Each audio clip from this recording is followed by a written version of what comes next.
Hi, in this video I'll show you how you can create manual test cases.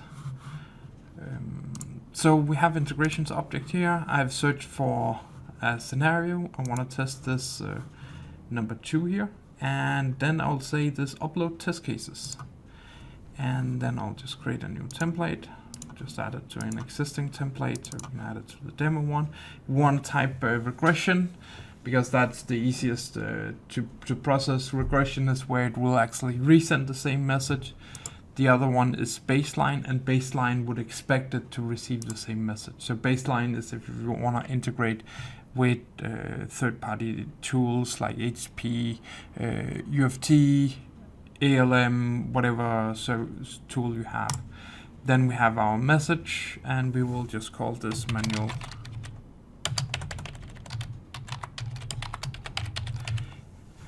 Then we'll build our JSON. So when you're doing this, you must create a file with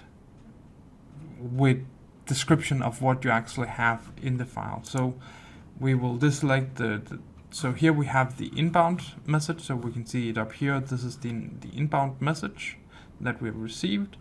And here we have the receivers that is specified, and the reason we have 1.2 is if you have multiple different messages for each of these outbound messages, we need to be able to specify for one specific inbound message, we are getting these extra outbound messages.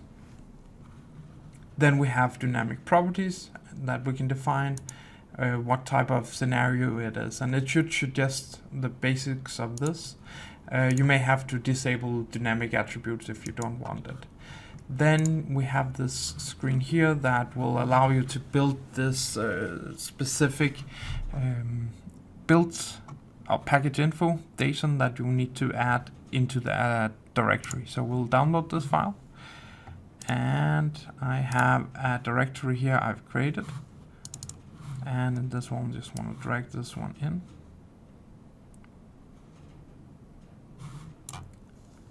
And we will rename it to no numbering, and let's edit it.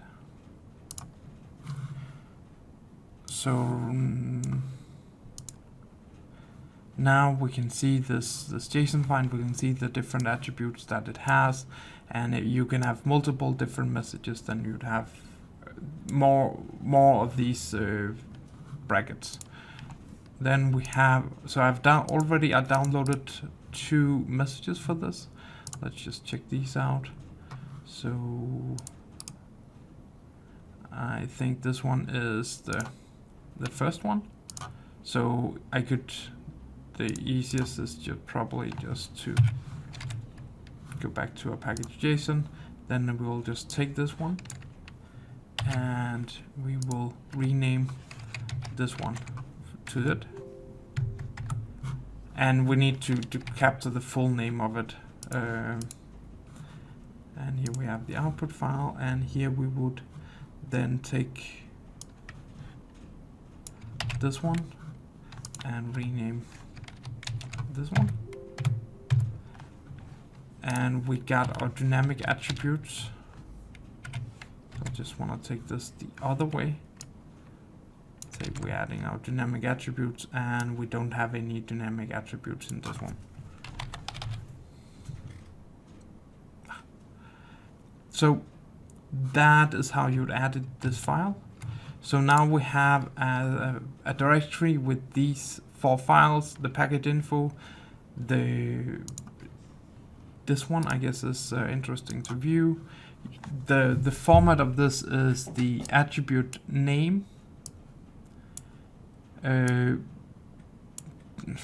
we have some attributes that's not being used in the field as separators.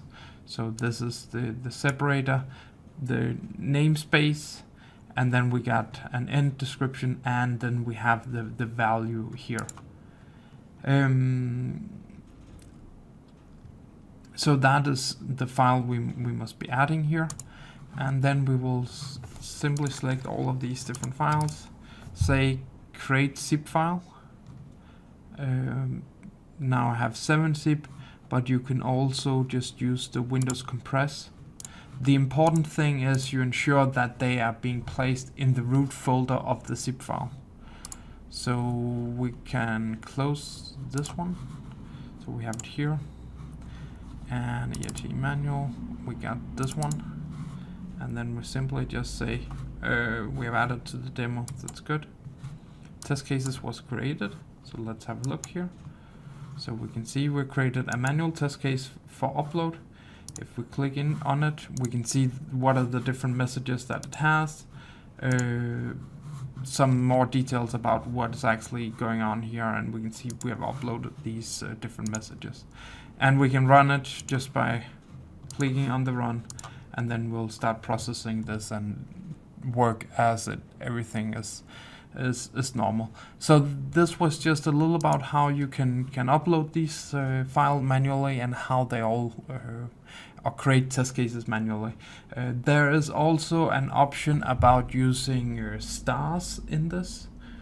So you can say if I'm getting a lot of messages that or my test set contain in underscore a grid name or message number .xml, and out is also out underscore the same number .xml. You can also specify that, just check in the manual. The important part is you're creating this zip archive of all the files and uploading it using this approach.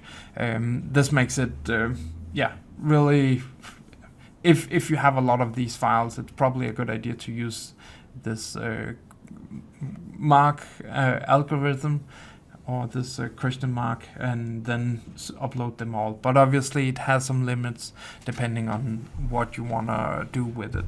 And then you could probably also from external system create API that could create some of these files if you're going to do it often.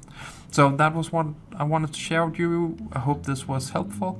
Otherwise, check out our manual, figaf.com/IRT, and see what's on there. Thanks.